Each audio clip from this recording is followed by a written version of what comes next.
stage, Armando Iannucci. I thought I had to. Thank you. Hello.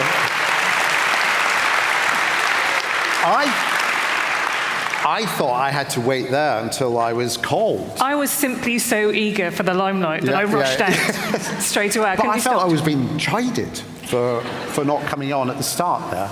It's fine. So, you're here now, and that's what counts. No, that's fine. I'm now going to have to introduce you while you're sitting here. You'll have to look very humble about it. Yeah, okay. But Armando Iannucci has an almost embarrassingly full CV of many things you will have heard and watched over your lifetime, including The Thick of It, Veep, I'm going to say In the Loop, I'm going to say Time Trumpet, a personal favourite. Thank you. And tonight we're going to be talking about comedy in dark times.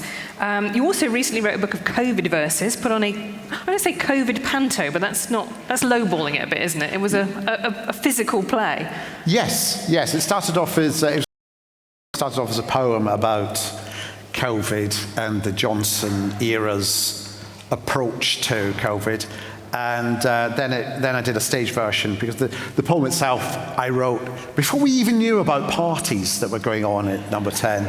And I actually thought that the parties news is quite significant, I think. That puts a whole new complexion on how we interpret how well they've done. So I updated it. And then by the time it came on, we'd had the whole Liz Truss thing. At some point, you just have to go, I'm going to have a cut-off period for things going wrong. I just have to impose an artificial limit on that. Enough things have gone wrong, no more. It's so funny when you say Liz Truss, you don't like that. It's just, you sort of forget, and then you remember. And it just, it was like that. I went on holiday for 2 weeks, very rare occasion for me, so I missed literally half of Liz Truss's premiership. And I do think because the Queen died the day after meeting Liz Truss. The day after meeting. Let's be honest. She kind of said, I've seen so many prime ministers. I'm not hanging around for this one. You're on your own. But it does mean, in years to come, when they dig out the response to the Queen's death and so on, there'll be this strange person near at all the events, looking a bit weird and kind of like that, and people go, who is that? And it'd be Liz Truss. Someone did a brilliant graphic of all the prime ministers lined up, all the living ones at the cenotaph, and he made them in width order by how long they've been prime minister. So it was quite a wide Tony Blair, a very skinny Gordon Brown, then he had a wide Cameron again, and then it got like Russian dolls, until there was a kind of almost subliminal sliver of Liz Truss. Just at the end, that's it. Yeah. She lived her life like a candle in the wind. Oh, a scented candle that stinks of death. But she wants to make a comeback because she thinks now that she was right and everyone was wrong. And therefore she's the sane one and we're all the mad ones. And she's launched a new group called, because she is the most unpopular prime minister there's ever been in what is currently the most unpopular party there's ever been. So she's called a new group Popular Conservatives. And I feel like even the other MPs are a bit, thank you, Liz, you've delighted us long enough, because she wanted to bring in a very American kind of culture war gender bill in, and Labour talked it out by talking about, I think, licences for ferrets. So I think even within the House of Commons there is a level of sort of, yeah, great, no, don't call us, Liz. Anyway, we'll get back to modern politics, but I want to go back slightly in time. Not that far back in time. I remember talking to you, I think immediately post-Brexit, or maybe in the stuck period where it just seemed like people just went through division lobbies a lot and nothing happened. And you at the time were doing David Copperfield and Avenue Q. So you went backwards in time and forwards in time. Yes. And I think maybe that was a result of you thinking that everything was so bleak in the present that you just wanted to opt out of a satire or comedy about the present. Yes, I mean, we'd had Brexit and then we had Donald Trump in succession, and it possibly is no coincidence that I did The Death of Stalin set in the 1950s, and then David Copperfield set in the 1840s, and then Avenue 5 set in 30 years' time. And perhaps subliminally it was a way of, what's happening at the moment is going to take a while to process, really. And you could, I suppose, do very immediate responses to what was going on. And I think that was like the golden era of Twitter being very funny and so on, because people could just turn around stuff really quickly. Whereas, if I wanted to do something more long form, like a series, I just felt it's so febrile at the moment that by the time I make something, it will all have changed anyway.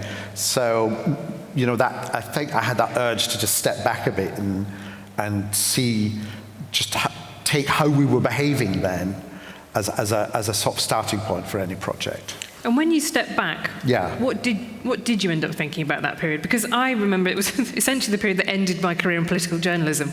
I was deputy editor of the New Statesman at the time, and I just remember watching this series of Brexit votes, and everybody agreed that they didn't like Theresa May's deal, but they couldn't really tell you what they did like, apart from 30 people who had wanted this since they were in basically short trousers at Eton and had a very clear idea about what they wanted. And it just felt like British politics was stuck. Yeah. And I think when I talk to people now about Brexit, whichever way they voted, one of the things they think is that went on for quite a long time, didn't it? Yeah. There's a kind of opportunity cost about it that was very high. But what are your main kind of reflections on that time? Well, I remember when the Brexit result came in, the first thing I tweeted was, oh God, there's going to be a lot of politics now, isn't there? And I sort of still feel that. I mean, it still hasn't died down, really. I mean, at the moment, we are not allowed, neither of the main parties are really allowed to talk about Brexit and its consequences. It's almost like it's too embarrassing to talk about or too awkward. And I remember at the time, I think for a lot of people, it was about, why have I got this so wrong? I just, like a lot of people, I think, I thought, well, there's no way we're going to vote for Brexit. That'd be mad, wouldn't it? Because, and so I think there was a lot of, not just shock at what happened, but actually self-questioning. Have I been looking at the world aright? Have I not? Why didn't I spot this? Really, and I think for a lot of politicians as well, there's been that for the Labour Party particularly, where they stand on it and what their position on it was. It was very. I think it was confusing for a long time, really. I think when I look back on that you're right, and not just Remain politicians who were kind of, oh, why does everyone hate us? Although you would say that, George Osborne did not do a budget beforehand, and there's a kind of giveaway budget, a feel-good budget that kind of everyone would go into thinking it. But then the great images of Michael Gove and Boris Johnson looking like someone killed their puppy the day after. There's that great film, The Candidate, Robert Redford, who plays someone who runs for a Senate seat. And the point is, he's told, you'll be the perfect candidate. The point is, you will lose, so don't worry about it. But and you see him being molded from this kind of very real, very liberal but honest person into a kind of being molded into the perfect senatorial candidate, politician, Democrat politician, so on. And him gradually compromise what he will say and not say. And then he wins, and then there's just the final scene is everyone, as the results were announced, they're watching it in a hotel kind of bedroom suite, and the results went, and then all the press and all the volunteers are all crowding into the room, and he's just stuck on the end of one bed looking across to his campaign manager who's stuck at the other end, and he just goes, what do we do now? What do we do now? And then it ends, that's it. And that, I felt, was what Boris Johnson and Michael Gove were kind of feeling the morning after the referendum thing. Because they genuinely did not, specifically Boris Johnson, did not expect to win. That does make me think of, have you ever watched the film Bulworth with Warren Beatty, in which he's a senator who's so depressed he takes a hit out on himself. And this liberates him to just say whatever. Why don't we decriminalise drugs? Why are we locking all these people up? Yeah. And I just sort of think maybe Boris Johnson should have taken a hit out on himself and said, if I don't get Brexit done within, I think he would have taken a hit out on Michael Gove if he knew what was coming. Yeah, that's probably true. I mean, yes, that may be my favourite moment in the sad betrayal of Boris Johnson by Michael Gove. You hate to see it. You recently wrote in the New Statesman, I think this is a really great phrase, realpolitik has been replaced by feelpolitik. Can you explain? Okay. Well, I refer you to my piece in the New Statesman.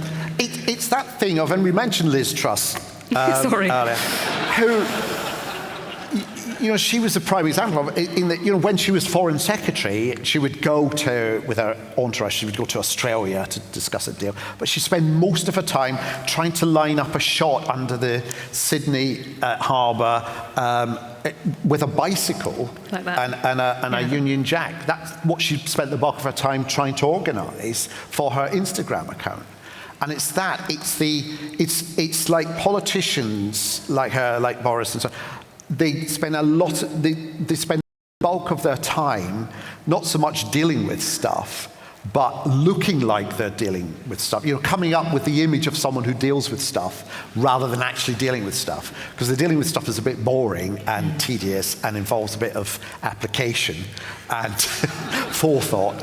Whereas And what's also happened is there's now become a tradition of us voting for candidates not for their ability, not even for their plan, but because they say the same things as us. So when, for example, Boris became Prime Minister, I'm not going to call him Boris, I'm going to call him Johnson. Part of the problem is we called him Boris from way too soon. When he became Prime Minister, he instantly sacked anyone who disagreed with him, specifically on Brexit. Not just pushed them out of the cabinet, but pushed them out of the party. So you've then lost that sense of a cabinet or a government or a party or a governing party being kind of a broad church, a coalition of opposing points of view, but fundamentally you're all set on the same course and it's your job to come to some kind of consensus or toe the line or follow it. But once you've said, no, anyone who disagrees with me, I don't even want to see you in the building or in the party, you're then, well, first of all, you're reducing the talent pool from which you can draw talent. So that became a problem. And then obviously as you churn through some of those people, the talent pool got less and less. And then you ended up with Liz Truss, who didn't want anyone, really. She didn't want the civil service. She didn't want the Office for Budget Responsibility. She didn't, she just wanted herself and possibly Kwasi Kwarteng to be doing everything. So the talent pool, and I'm still clinging on to that word talent, but in this case, precariously, the talent pool is tiny, and it's about that. It's about government bills being issued not because they're workable, but because they express a wish of what we would like. So, for example, if people say, Rwanda, has its issues with democracy and freedom and so on, we'll just pass a bill saying it doesn't. That will stand up in the courts. They really genuinely think that will stand up in the courts. Or Boris Johnson saying, no, what we're going to do is we're going to have a Brexit deal that will allow, a border down the Irish Sea, and tell the DUP there'll be no paperwork, there'll be, it's because in his head he thinks that would be perfect if we could do that. So they rush something through, and then it turns out, no, it doesn't work like that, because in the real world, things are different from what's in your head.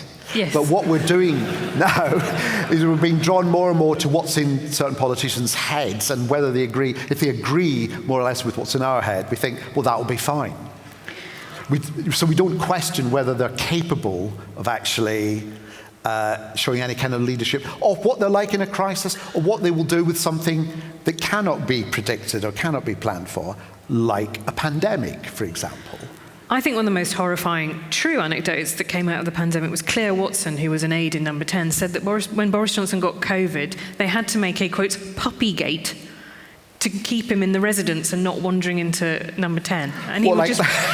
like when you have a toddler and you have to make sure they don't fall down the stairs. They had one of them, essentially, and he would come and look over it like a sort of sad Labrador. Jeez. Was there a Boris flap that he could...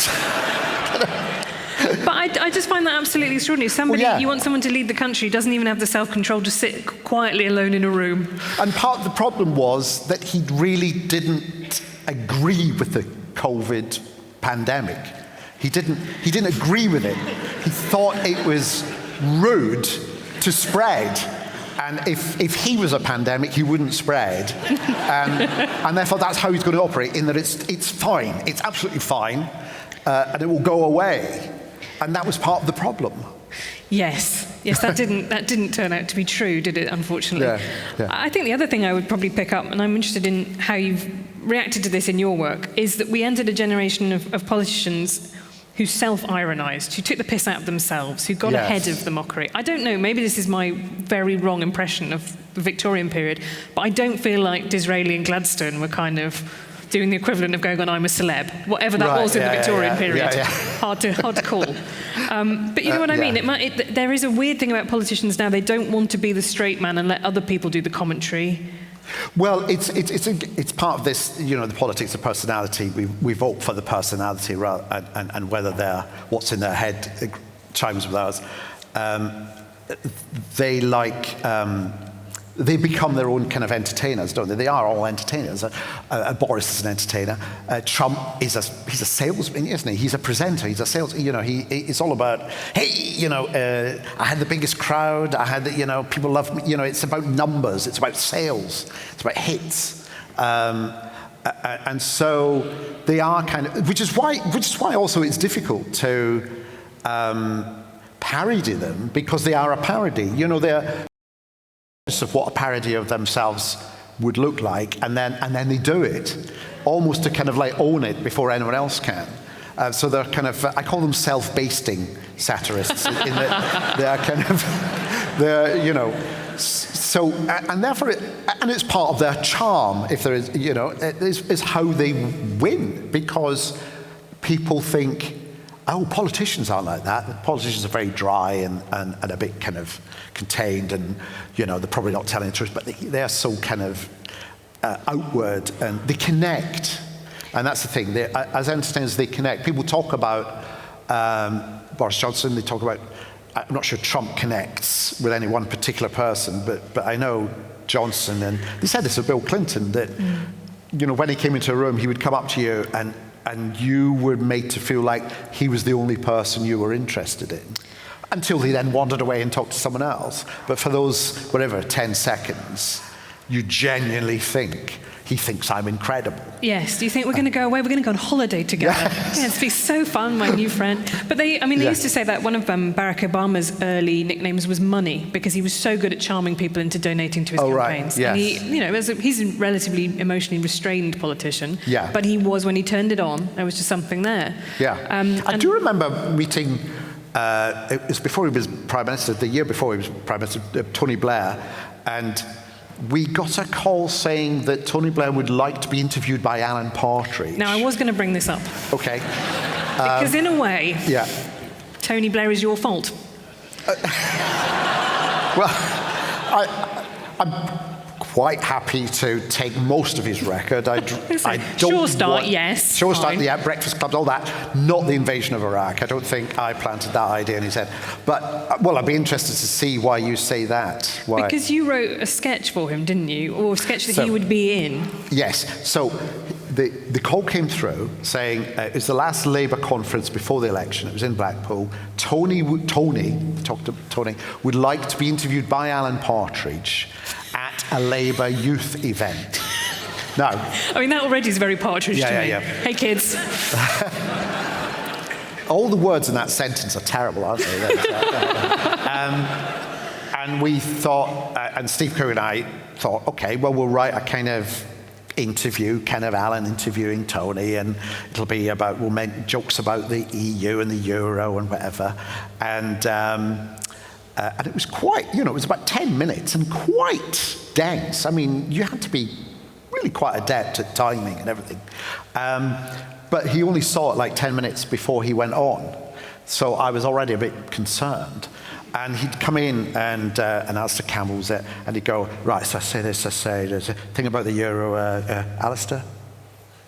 Yeah. Okay, so, and then, say they're coming, David Blunkett, yeah, Alistair? Yeah, okay. So this whole bit, and he was a bit odd. He was very, what I'm doing now, just like, he didn't connect. It was odd, very odd. I used to call him Bambi. That was his first nickname before. Bambi. Because he just used to look like a little deer in the headlights. Yeah, it was like that. Kind of like, as if you've just seen a ghost, And I thought, this is like going to be terrible. And he's just seen it for the first time. And then he went out, and he did it word perfectly, and it was very funny, got the timing, and I just thought, that's interesting and scary in that he's actually a very, very good actor, isn't he, really? So that was really, really interesting. But the odd thing was, he would only come alive when it was his line.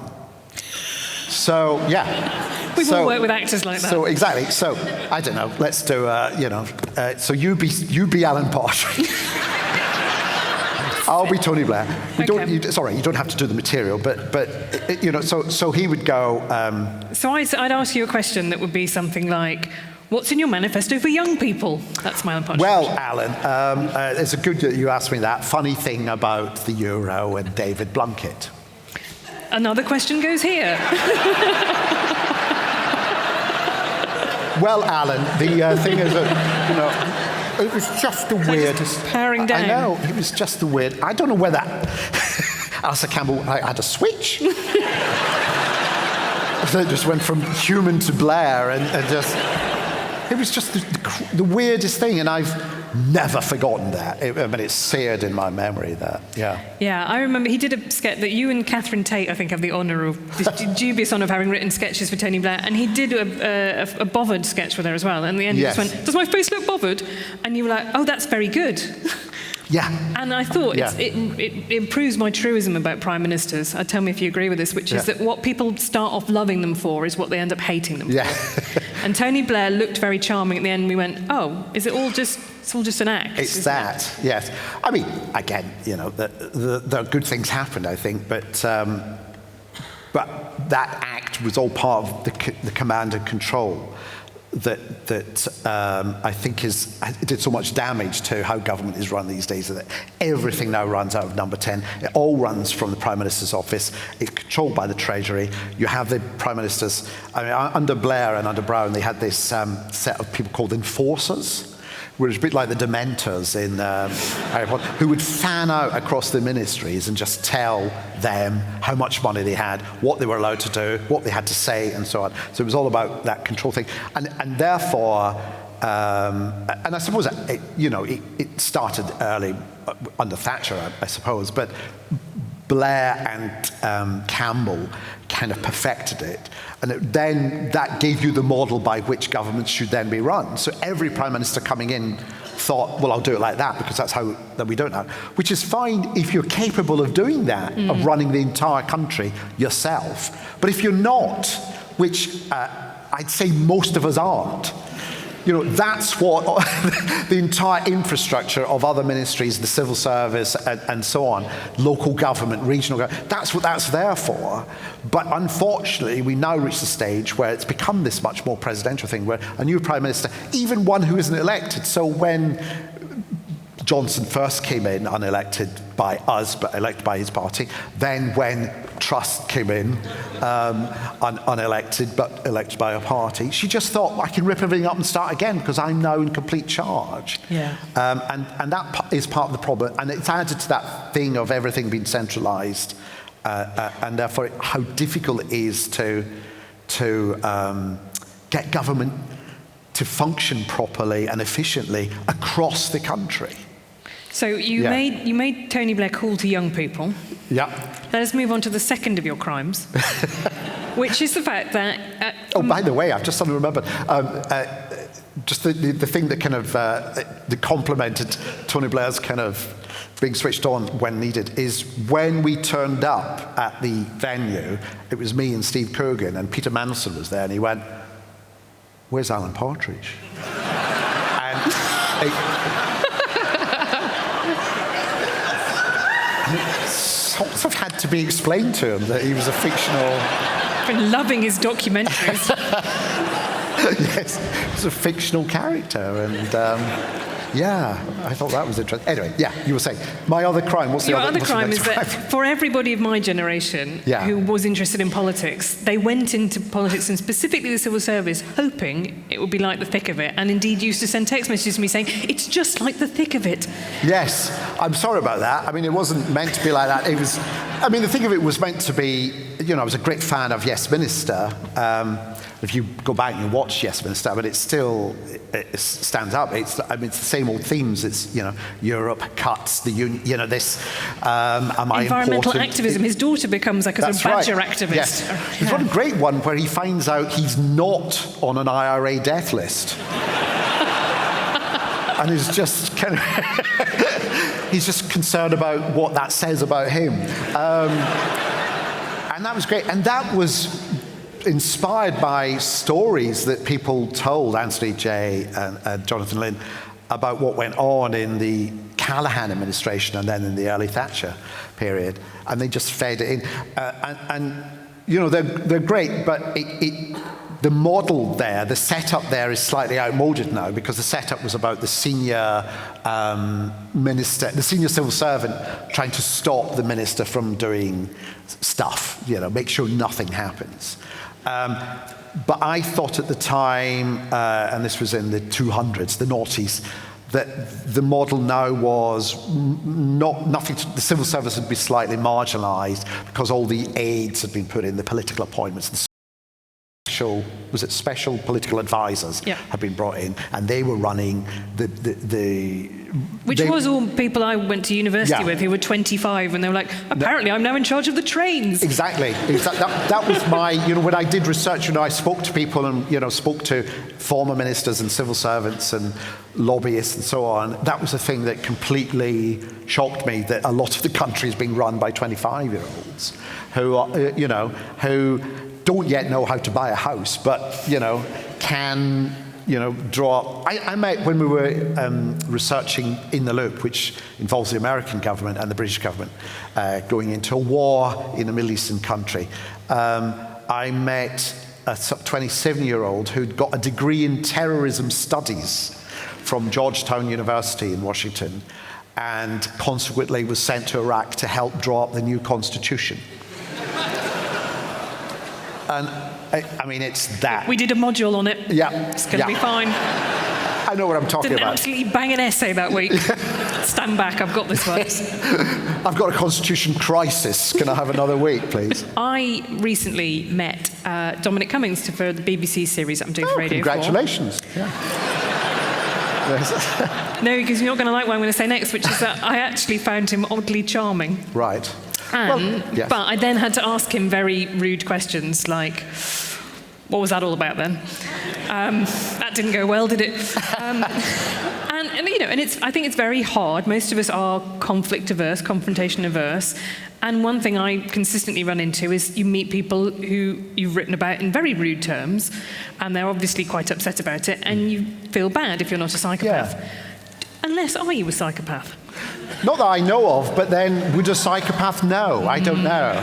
But do you consciously avoid meeting politicians?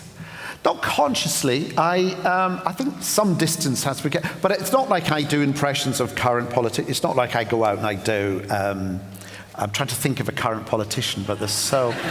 If I brought Liz Truss on stage now, would you be like, sorry, Liz, I'm sorry I did all this? Oh, God, no. Right, okay. No. I think, what are you doing here? Has it come to this? That you now make short guest appearances at other people's events.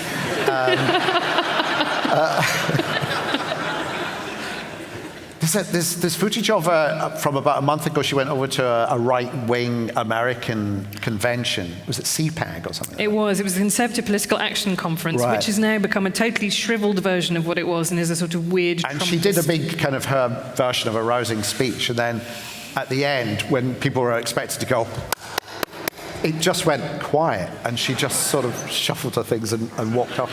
As lots of people went, I don't know who that was. I think it's the harshest thing that you can say about Rishi Sunak is that he lost a competition to Liz Truss. And it's like, that's who you're going to put in front of general election voters. Yes. Not even Liz Truss. Yes, yes. I'm just going to go back to, behind these closed doors. Oh, yeah. Yes. Because it's not that they're incompetent, and it's just that they're human beings. That's the thing. It could be us. And if you think how you get on a day-by-day basis, it's not pretty, is it? It's compromises. Am I doing a good job? Somebody told me that when Kissinger was appointed by Nixon, he spent the first month going around going, am I doing a good job? Does he like me? Am I any good? And that's Kissinger. That's a real story about how power changes you. That's right. But you would also meet, for example, people were telling us that Donald Rumsfeld, when he was recruiting people to run Iraq, he would ask, do you speak Arabic? And if you said yes, he'd say, well, we can't have you, because that shows you have pro-Arab tendencies.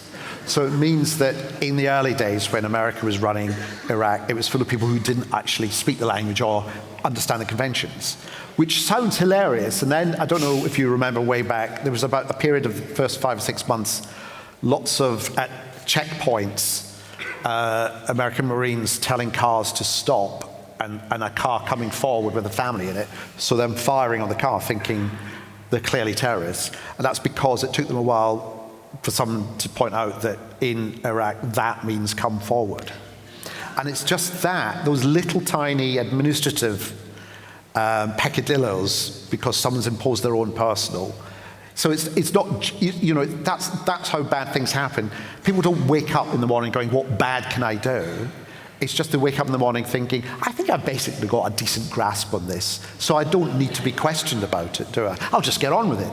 And then the consequences of things like that. We don't have proper checks on how people behave in power now. Well, that's one of the questions that I put to Dominic Cummings about the kind of bad language being used in WhatsApp groups. And I say, if you found that your colleagues were talking about you in sometimes the really aggressive terms that were being used in those WhatsApp groups, would you feel empowered to speak up in meetings? And the kind of subsidiary question to this is, do you then select for people who are incredibly bullish, massive self-confidence? Is that how Matt Hancock happened? Yes. Well, I think, yes. I mean, Matt Hancock is an interesting example of someone who's so thick-skinned that he cannot see what he's like. The stories I'm told about how he operated and in fact, someone was told at the COVID inquiry, was he had this notion that he could handle it, and therefore he kept using a cricketing, they lob difficulties at me and I just bat them back. And it's that self-belief that then stops you from asking questions of yourself or telling yourself that what you also need is expert advice, guidance. There's a lack of curiosity. People have stopped asking questions if they think it might be about something they don't know anything about, and my great, one of the best prime ministers I think was Clement Attlee, who surrounded himself with rivals, but who were really good at their job. And he didn't mind the idea that there were people who were much more charismatic than him in the cabinet. As long as they got it done, was fine by him. That is one of the subplots of, I don't know if you've seen the play Nye that's currently on the National Theatre with Michael Sheen as Nye Bevan, and he's got Ernest Bevan in the cabinet. And he brings in Nye, who spent the entirety of the Second World War saying to Churchill, this is bad, you're bad at this, when no one wants to hear that at all. Just an absolutely obvious troublemaker. He's then brought in, Nye upsets all of the doctors who don't want a National Health Service, and Clement Attlee had the kind of stature to be able to manage big egos. This is the bit I think is maybe has been lost, is the idea that sometimes the best thing to do is to be Oppenheimer, right? It's to be the person who allows a load of big egos to work together. You don't have to be the one that everybody's paying attention to. That's a different kind of power. Yes. So Attlee saw himself as the manager, as it were, of the team, rather than the person, the president of the team. It happened a bit under Thatcher. Gradually, over the years, the individuals started to speak. Very much under Blair. I mean, it's sinister. I'm not saying he masterminded this, but all the really charismatic or odd or individual cabinet ministers gradually disappeared. So Robin Cook and Mo Mowlam. Who died? They all died. No, I was just saying, yeah, that's a bit sinister. But I'm not saying this then. But he, as the Blair cabinet over the years became more and more like Blair, more blander, filled with managerial figures rather than. The arc of history is long, but it bends towards David Miliband, is what you're saying. Yes, it's that. It's just that's the most individual person that was left. Yeah. Because of how he could eat a banana in a photo. But that makes sense, actually, which is, I think, the sort of tragedy of any political party. Blair was such an effective arguer because he was elected in 1983, the same time as Jeremy Corbyn, at a time when the left was dominant. His was the unpopular set of arguments in the party. He had to make that case over and over again. Yeah. But then the generation that followed him could just say things that were like Blair, and that's how you got selected, and you got parachuted in. Yes. And there's a kind of process of renewal. Exactly, and it becomes a kind of unconscious thing of surrounding yourself with yes people, and therefore, without you realizing it, so that you genuinely think that since they're all agreeing with you, everything you do must be correct, and therefore, Iraq must be correct because nobody's saying don't do that. Yeah. Or if they do say that, they resign.